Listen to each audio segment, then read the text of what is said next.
Remembering the D-Day landings, but one world leader is causing a stir. Also, a Canadian veteran recalls landing on Juno Beach. I'm Affan Chowdhry. Welcome to Globe Now.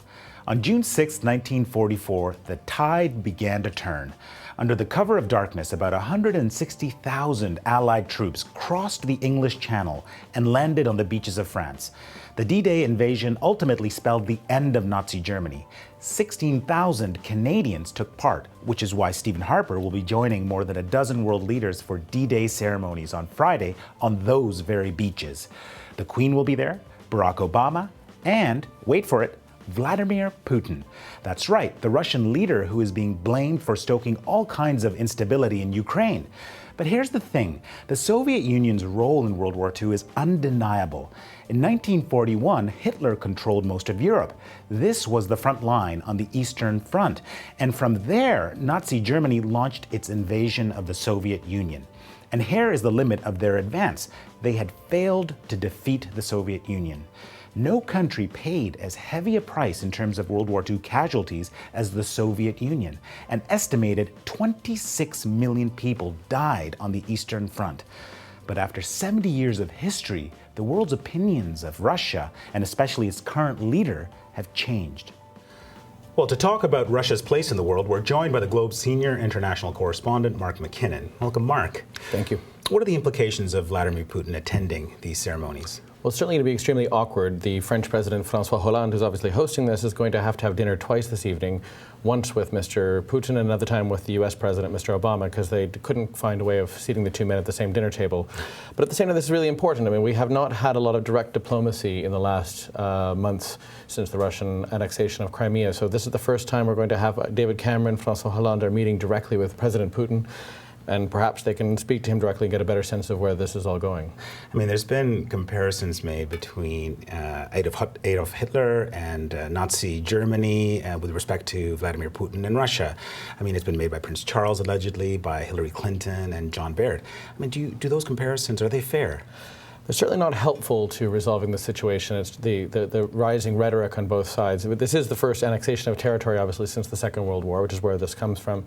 Interestingly, in Ukraine, there's the opposite narrative, or in Russian-speaking parts of Ukraine, where they view the new government in Kiev as having links to far-right groups that they say are fascist, and the pro-Russian fighters there wear an orange and black ribbon that's a symbol of the Soviet army, soldiers who died fighting against fascism. So they see themselves, they're also using the Second World War narrative, but the complete opposite from the way it's being portrayed in the West. How interesting. Now, you wrote a piece called How the West Lost Putin. Here's a comment from a reader on that story. The West is paying the price for our post-9/11 obsession with the Middle East, which led us to treat Russia as a nuisance rather than a power to be reckoned with. Does that basically sum up the Vladimir Putin worldview? Exactly. They feel that for the last 12 years since he's been president or prime minister, their efforts to be part of the international system were rejected. They were shoved aside. They were not treated as an equal.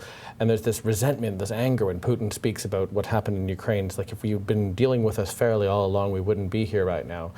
And yes, Russia right now is one of the biggest international issues, problems the West is facing, and that part of that is a result of inattention over the decade that preceded here. What is the biggest implication in terms of the deterioration in that relationship?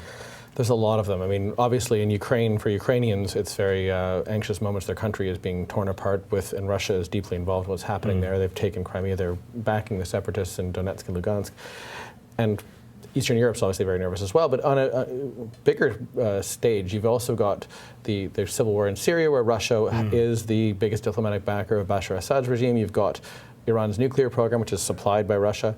And we were making some progress on both those files, and all that's come to a halt right now because there's no relationship at all that's between Russia and the West. So bridges between Russia and the West seemingly being burned, but Russia is building bridges elsewhere. Where's it looking? Yeah, the sanctions that the West has imposed on Russia are having an impact for sure. My Russian friends are annoyed that some of their credit cards aren't working right now. But Russia, macroeconomically, and the government, they've just turned around and faced towards China and made deals, and there's another one coming, I believe, with Japan. They're selling enormous amounts of natural gas in particular that will help the regime, certainly, the government will weather the storm from from the economic sanctions because of these other friends they're making. Right. Let's talk about the relationship between Russia and the West. This is pretty much summarizes the current relationship. There's President Obama and Vladimir Putin there. But it used to be more like this. Yes. Is it possible to go back to that? I don't think so with Mr. Putin. There's Mr. Bush looking and seeing his soul somehow through those eyes. I think right now Mr. Putin feels betrayed. He feels like he's taken on a worldview that Tsar Nicholas I had at the time of the Crimean War, that Russia and the West are separate civilizations doomed to clash with each other. That's very worrisome, obviously, for those of us on both sides of that divide. Oh. Thank you very much, Mark. Terrific talking. Thank you very much. Now, we want to hear from you. Do you think the Hitler and Nazi Germany references when it comes to Putin and Russia are fair? And what do you think of Canada's tough line against Russia? Tweet us at Globe Now. Now, stay with us. Up next, Canadian veterans remember the D-Day landings that took place 70 years ago.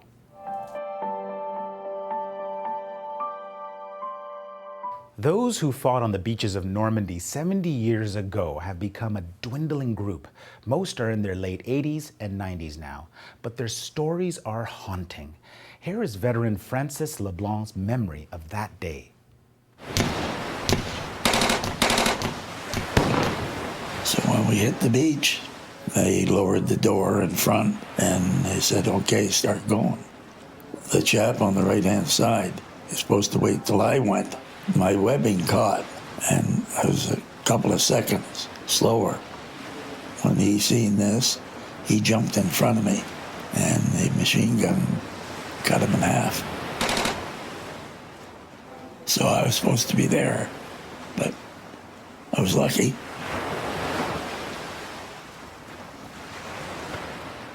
When we landed, there was nobody on the beach. About half an hour later, the beach was just littered with soldiers, dead and dying both.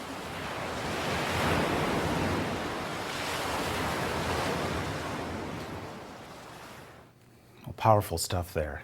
A special thanks to the Memory Project for use of the audio of the Canadian soldier in that piece.